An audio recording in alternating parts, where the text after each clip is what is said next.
Hey, welcome back everyone. Thank you for taking initiative to learn this Azure Fundamentals course. My name is Sushant Sutish and I'm your instructor for this entire series.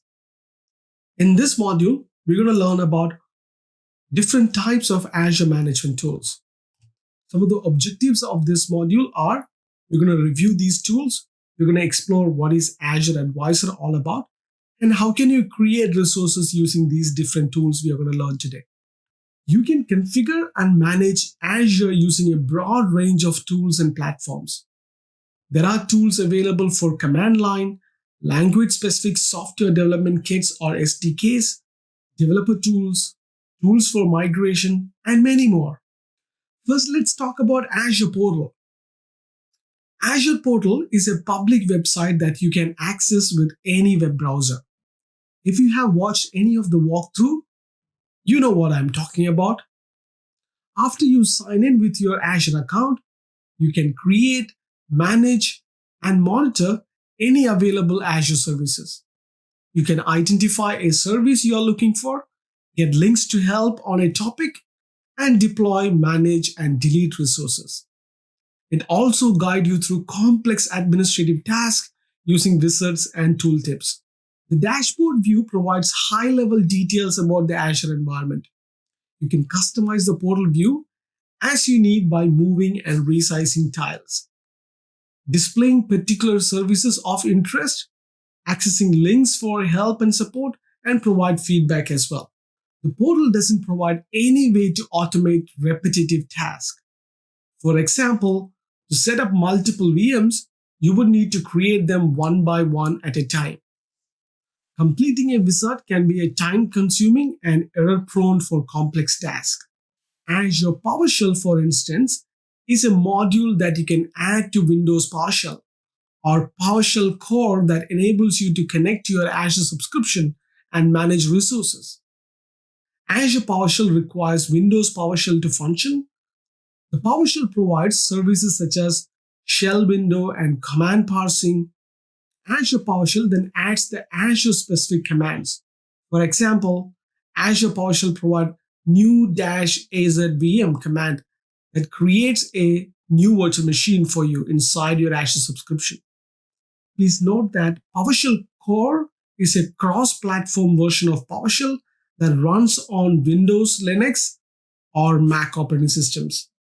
Azure CLI, or Azure Command Line Interface, is a cross-platform command line program that connects to Azure and executes administrative commands on Azure resources.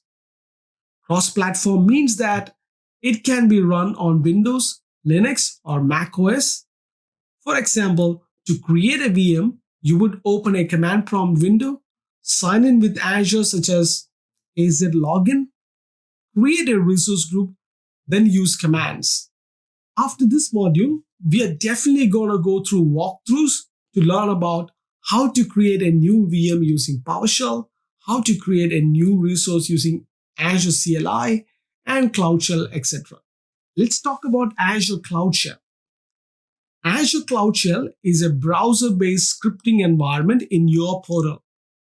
It provides the flexibility of choosing the shell experience that best suits the way you work. Linux users can opt in for Bash experience, while Windows users can opt in for PowerShell.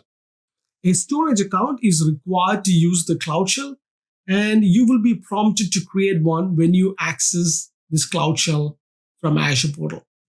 The Azure mobile app allows you to access, manage, and monitor all your Azure accounts and resources from your iOS and Android phone or tablet. Once installed, you can check the status of important metrics of your services, stay informed with notifications and alerts about important health issues, quickly diagnose and fix issues anytime and anywhere, review the latest Azure alerts, start, stop, and restart VMs or web apps, connect to your Azure virtual machines, manage permissions with role-based access control, use the Azure Cloud Shell to run saved script or perform unplanned administrative tasks, etc. And finally, Azure REST API. REST API, or It is being known as representational state transfer APIs, are service endpoints that support sets of HTTP operations methods, which provide create, retrieve, update, or delete access to the service's resources. A REST API defines a set of functions which developers can perform, request, and receive responses via HTTP protocols such as GET and POST. Now let's review the Azure Advisor. Azure Advisor is a free service built into Azure that provides recommendation on high availability, security, performance, and cost. Advisor analyzes your deployed services and looks for ways to improve your environment across different areas. You can access Azure Advisor through Azure Portal. After you sign in to the portal, either select Advisor from the navigation menu or search for it in the All Services menu. With Advisor, you can get proactive, actionable, and personalized best practices recommendations. Improve the performance, security, and high availability with your resources as you identify opportunities to reduce the overall Azure cost. And finally, get recommendations with proposed action in line as well. Then you can download these reports in a CSV format or a PDF as well. Finally, you would be able to share this report with your security team or the person who is in charge of looking after these recommendations.